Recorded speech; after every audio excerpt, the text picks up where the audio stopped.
given this joint trip by Antony Blinken and David Lammy to Kyiv today, that this might be shifting and that they might be listening a bit more, particularly given that Iran has now been sending missiles for Russia to use on their side. Now, in the US presidential debate overnight, Donald Trump said that if he was president, Putin would never have invaded Ukraine, that the war would never have happened on his watch.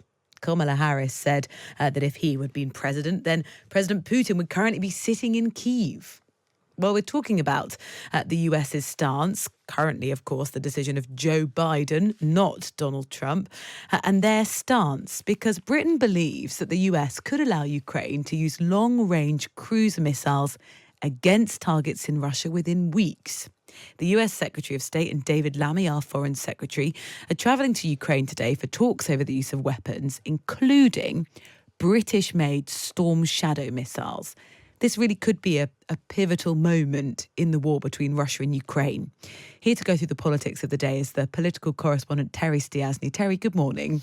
Good morning, Rosie. There had obviously been lots of nervousness over us granting Ukraine permission to use these long-range missiles inside Russia because of fears of an escalation of the war. What is the current British policy? Well, so far, what Britain and France have been relatively sympathetic to the idea that Ukraine should be able to use these. Ukraine has argued that they ought to be able to attack targets within Russia, things like missile launch sites, for instance, particularly since Russians have been revving up their attacks on Ukrainian territory and cities at the moment. But basically, the US has said, we're not agreeing with that yet. We don't want you to let Ukraine use these missiles to attack targets within Russia. But it does seem to be that, given this joint trip by Antony Blinken and David Lammy to Kyiv today, that this might be shifting and that they might be listening a bit more, particularly given that Iran has now been sending missiles for Russia to use on their side. Yet where are we getting these hints from that the US might be changing tack? Well, I think we saw, with Antony Blinken visiting London yesterday, he was asked about this and they were saying that, he would look at it and that he would listen, certainly, to Ukraine on their visit there today. So, presumably, behind the scenes, these are the kinds of discussions that are going on. And we know that there are big meetings coming up. Obviously, Keir Starmer going to visit Joe Biden. We know that there'll be the UN General Assembly coming up, and these kind of discussions tend to be where international leaders get together and try to persuade one another. Yeah, so Zelensky, David Lammy and Antony Blinken, the US Secretary of State, they'll be talking about it today. What else is on the agenda then when our Prime Minister meets President Joe Biden on Friday?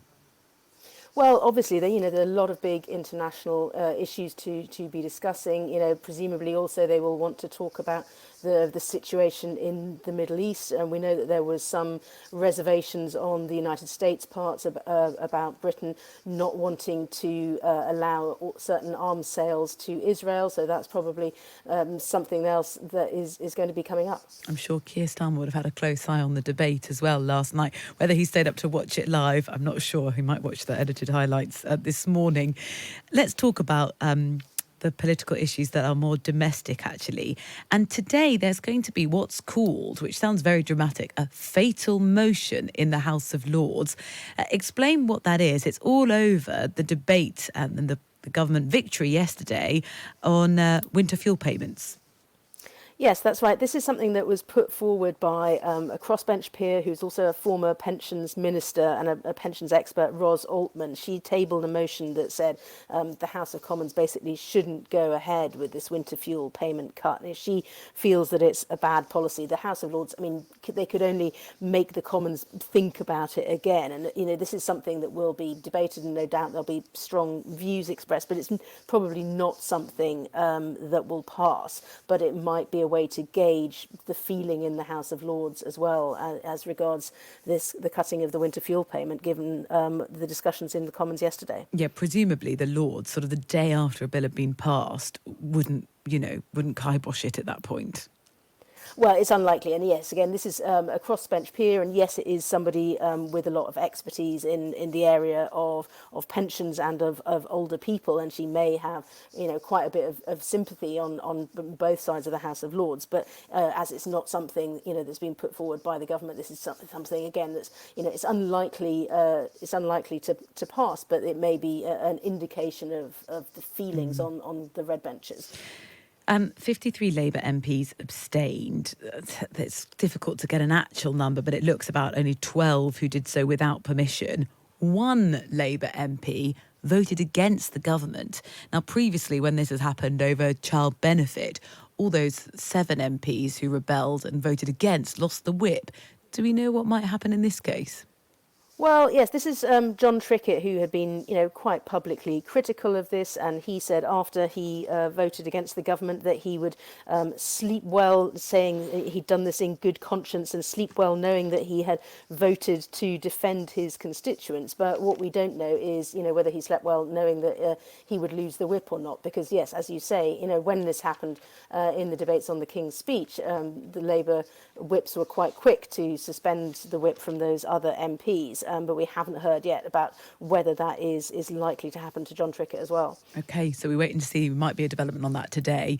Also, finally, Terry, Mel Stride's momentum saw him reach the final 5 and no further in the Tory leadership race. He was largely expected to go out, wasn't he? So we now have a final 4. Who would you say are the favourites? I'm reading analysis that Mel Stride's exit, there might be a bit of a boost for Kemi Badenoch. Yeah, possibly. I mean, I think the Badenoch campaign are suggesting that because she picked up 6 votes in this last round, that she's got momentum now going forward. But I think, interesting, if you look at the way the 16 Conservative MPs who voted for Mel Stride in this last round, it's possibly more likely that those votes would go to either James Cleverly or Tom Tugendhat in the next round. You're sort of seeing it break down into 2 of the further right candidates, if you like, and 2 of the more centrist candidates going forward. So, and you'll notice also that James Cleverly and Tom Tugendhat have been very quick to praise Mel Stride and thank him for his contribution, which is always a sign that they're saying can we have some of your votes now, please? So yeah, it will be interesting to see where those votes go after the party conference. You are so right. We'll be watching closely. Terry, thank you very much. Terry Stiastny, the political correspondent, rounding up what has been a very busy 24 hours in British politics. But of course, most of the drama, most of the actions, the theatre of the debate, the ABC presidential debate that took place probably while you were asleep in Pennsylvania.